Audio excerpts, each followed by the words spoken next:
So the diagram that we have here on the left side, this analyzes the kind of this represents the kind of situation that we are interested to model through piecewise linear regression. Okay, so what is the model about? The model is about these things. Let's say that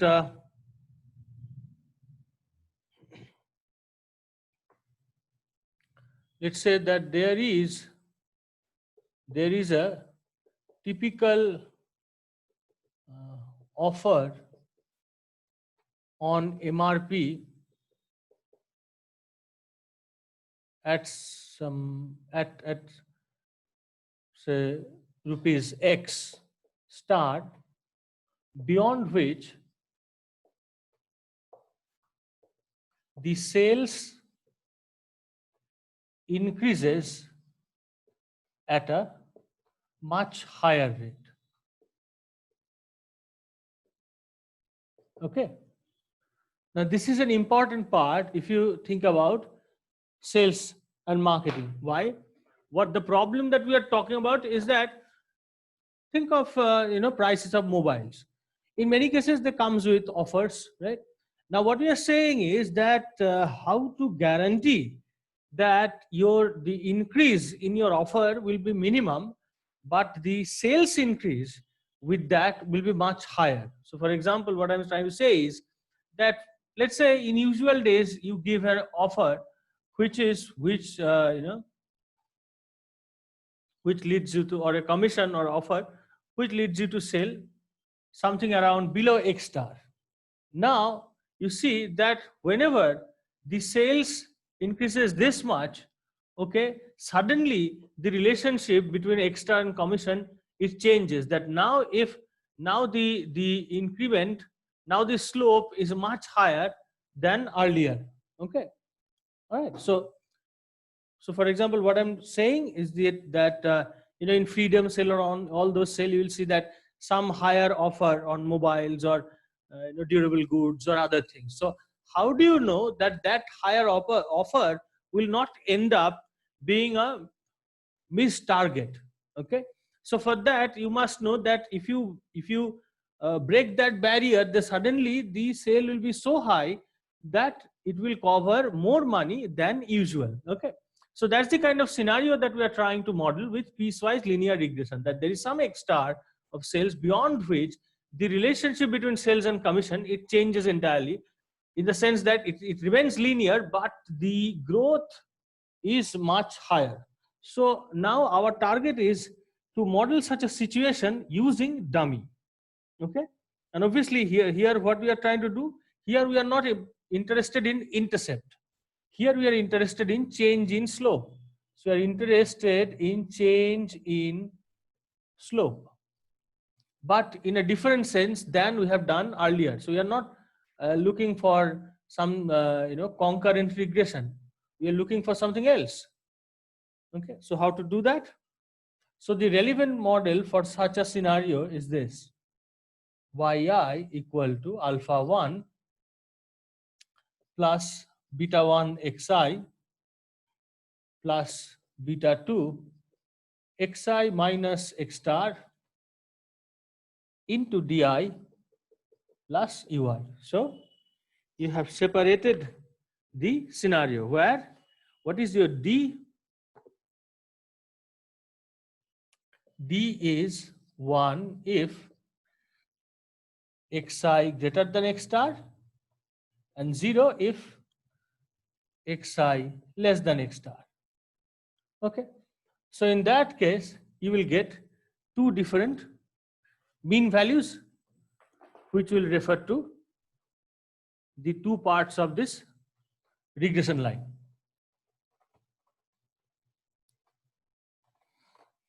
Okay, so let's take a look at those two lines, then we'll talk about something very important in this model. So again, assuming expectation ui equal to 0, expectation ei given di equal to 0 comma xi comma x star, what do you see? Alpha 1 plus beta 1 xi. Right? So d is 0, so this part is gone. Alpha 1 plus beta 1 xi. So instead of something like intercept, here we have a regression line. Note that, okay? Here we have a regression line. Again, for expectation yi equal to di equal to 1 xi comma x star, for that we have alpha 1 plus beta 1 plus beta 2 xi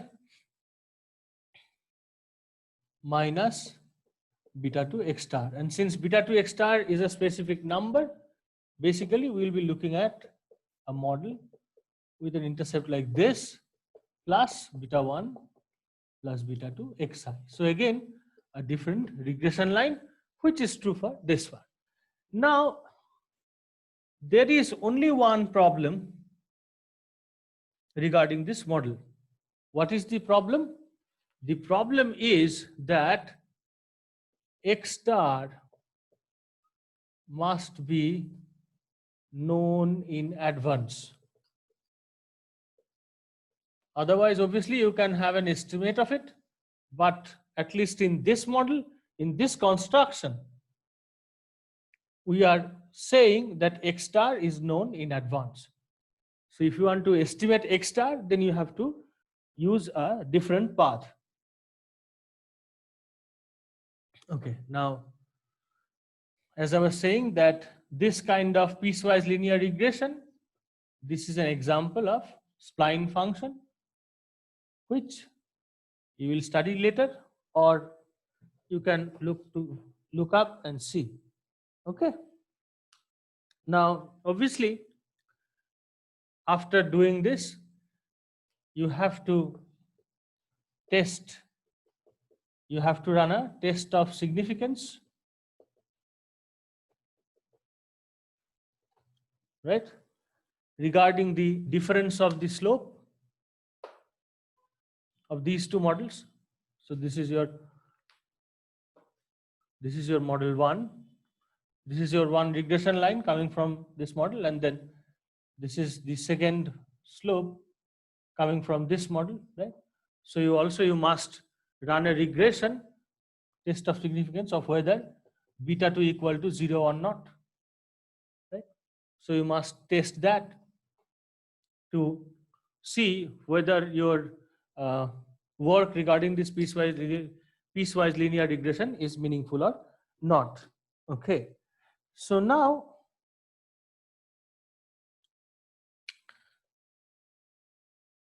we will go into two very small but important aspects that can be covered using dummy variable. Okay.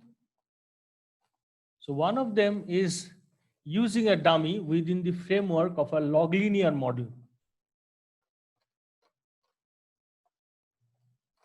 We'll see what advantage it has.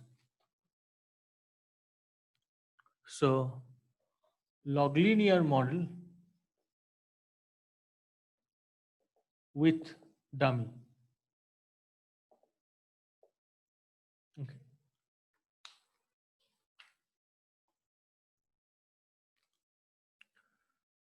So consider log yi equal to beta 1 plus beta 2 di plus ui. Okay. So let's put the things simple. So yi is hourly wage, and di is 1 0. So if female and 0 say otherwise. Okay. So now and for the otherwise, let's say we can, if we restrict it to male, so then basically again, so what is the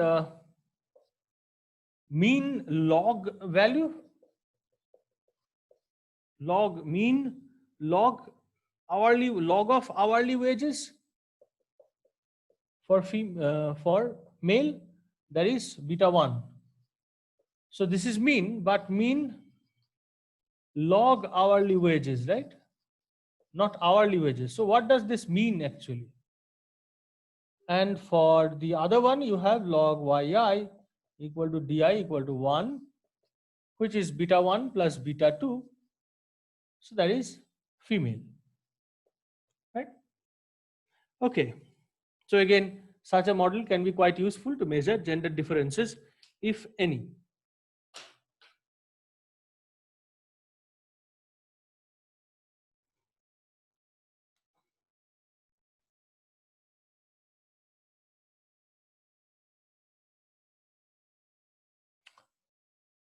Okay, so now if I take anti-log of beta 1, what does it tell me? It gives me median hourly wages of male workers. So this is something that was not there earlier. All along this time, up to this time, we talked about mean and mean. But this time, this mean log hourly wages, if you think of that, what we have basically obtained, if we take the anti-log of beta 1, is the median hourly wages of male workers. So beta 1 plus beta 2, so this means median hourly wages for female. Okay. So now we will look into the last issue, and we will not talk at large about that. And that issue is, what if our YIs are dummies? Okay, instead of XIs are X's, that we have considered quite freely as dummy variables, and you have seen the several uses of that.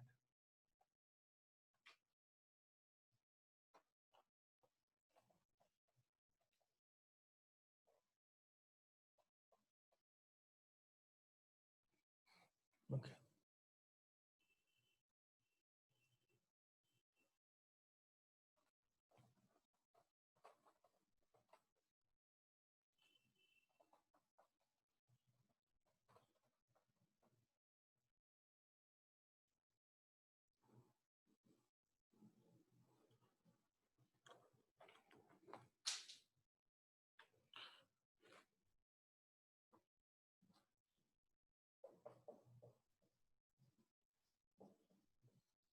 So dummy in dependent variable. So what kind of problem are we talking about? Example, the decision of a worker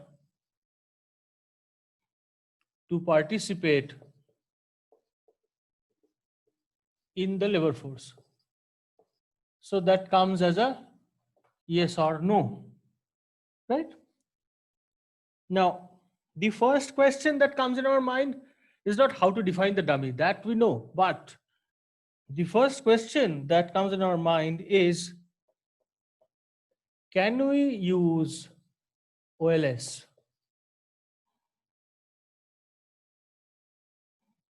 The answer is yes, but with statistical problem, which basically means no. Right? Yes, in the sense that mechanically you can always use OLS, but statistical problem will render this not as a very good approach.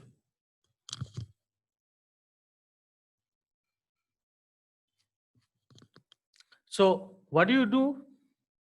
So what is the way out? That you will study in logit and probit model. That is something that you will study in logit and probit model, that if we have dummy in the dependent dummy as a dependent variable, then how to estimate the model. Now, think of this also, that it's not that there can always be two categories. There can be several categories, and in real life problems, that happens all the time. For example, how to go to office. So there are several options, right? So car, bus, train, etc. And then what about working hours? There you have obviously two. One is part-time and one is full-time. Now for problems, for regressions, where we have this kind of a dependent variable, that is the dummy has a lot of categories, that is more than two. So car, bus, train, then can be, you can but just simply walk to your place. These are called polytomous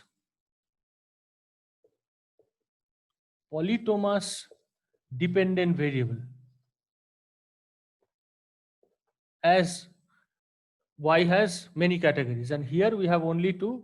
So this is called dichotomous dependent variable.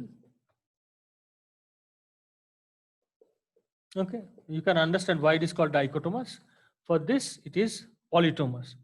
Obviously, we can go no further in the discussion of this, because as I said, that all of this takes us into a very different, very advanced section of econometric modeling, and also at the same time very interesting kind of econometric modeling. So for example, there can be many things, many interesting topics which the name of which you probably never heard of, or in some cases you probably can't imagine. For example, something called random parameters models, or switching regression model. Okay, switching regression model, which is useful to find the X star that we are talking about in the piecewise linear regression. And then there can be something called disequilibrium models. And disequilibrium models are very interesting in terms of when it comes to economics. Okay. Anyways, to conclude, I will ask you to study example 9.12 also. It's a fully solved problem involving dummy variable. And also the advantage of studying this from Gujarati is that you will get the output in EView 6. So the EView 6 output is also there. Okay, if you're interested, you can run the same model, or probably you can run your own model and look at how to read the charts, because that's what you are expected to do when you are handling softwares.